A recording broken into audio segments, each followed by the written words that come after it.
ಪಿನ್ಯದಾಸರಹಳ್ಳಿ ಕ್ಷೇತ್ರದ ರಾಜಗೋಪಾಲನಗರ ವಾರ್ಡಿನ ವ್ಯಾಪ್ತಿಗೆ ಬರುವಂತಹ ಬಿಬಿಎಂಪಿ ಕಚೇರಿ ಕಟ್ಟಡದಲ್ಲಿ ಕ್ಷೇತ್ರದ ಶಾಸಕ ಎಸ್ ಮುನಿರಾಜು ಅವರ ಜನಸಂಪರ್ಕ ಕಚೇರಿಯನ್ನು ಶಾಸಕ ಎಸ್ ಮುನಿರಾಜು, ಮಾಜಿ ಪಾಲಿಕೆಯ ಸದಸ್ಯ ಎಚ್ಎನ್ ಗಂಗಾಧರ, ಬಿಜೆಪಿ ಹಿರಿಯ ಮುಖಂಡ ಕೃಷ್ಣಯ್ಯ, ರಾಜಗೋಪಾಲನಗರ ವಾರ್ಡಿನ ಬಿಜೆಪಿ ಅಧ್ಯಕ್ಷ ನರಸಿಂಹಮೂರ್ತಿ, ಮಂಗಳ ವಾಟರ್ ಮತ್ತು ಮಾಜಿ ಅಧ್ಯಕ್ಷ ನಾಗೇಶ್, ದಿನೇಶ್ ಮತ್ತು ಮೋಹನ್ ಎಲೆಕ್ಟ್ರಾನಿಕ್ಸ್ ಟಿವಿ ಶೋರೂಮ್ನ ಮಾಲೀಕರಾದಂತಹ ಮೋಹನ್ ಕುಮಾರ್ ಸೇರಿದಂತೆ ಅನೇಕ ಬಿಜೆಪಿ ಮುಖಂಡ ಮಹಿಳೆಯರ ಸಮ್ಮುಖದಲ್ಲಿ ರಿಬ್ಬನ್ ಕತ್ತರಿಸಿ ಲೋಕಾರ್ಪಣೆ ಮಾಡಿ ಪೂಜಾ ಪುನಸ್ಕಾರ ಹಾಗೂ ಮಹಾಮಂಗಳಾರತಿಯನ್ನು ಜರುಗಿಸಲಾಗಿದೆ. ನಂತರ ಮಾತನಾಡಿದ ಶಾಸಕ ಎಸ್ ಮುನಿರಾಜು ಅವರು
पार्वती पतये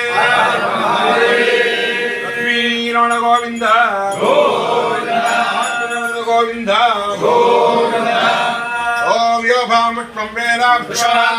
ಈ ಸಂದರ್ಭದಲ್ಲಿ ಬಿಜೆಪಿ ಹಿರಿಯ ಮಹಿಳಾ ಮುಖ್ಯಸ್ಥೆ ಹಾಗೂ ಶಾಸಕರ ಧರ್ಮಪತ್ನಿ ಸುಜಾತ ಮುನಿರಾಜು, ಶಾಸಕರ ಅಳಿಯ ಬಿಜೆಪಿ ಯುವ ಮುಖಂಡ, ಜಿಲ್ಲಾ ಪ್ರಧಾನ ಕಾರ್ಯದರ್ಶಿ ಹಾಗೂ ಆರ್ಎಸ್ಎಸ್ ಪ್ರಮುಖ ರಂಗಸ್ವಾಮಿ ಸೇರಿದಂತೆ ಡಾಕ್ಟರ್ ನಾಗೇಶ್ ಕುಮಾರ್ ಮತ್ತು ಬಿಜೆಪಿ ಮುಖಂಡರು, ಮಹಿಳೆಯರು ಸೇರಿದಂತೆ ಕಾರ್ಯಕರ್ತರು ಹಾಜರಿದ್ದರು.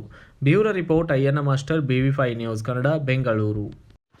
Thanks for watching. Read, discuss and debate with editor Dr. Yan Prashant Rao. Wanted reporters in print, digital and visual media for Bharat Vaibhav Daily Newspaper, BV News 5 Channel and BV Fast Web News from all the talukas of Karnataka, Goa and Maharashtra. If interested, send your resume to 9019229369.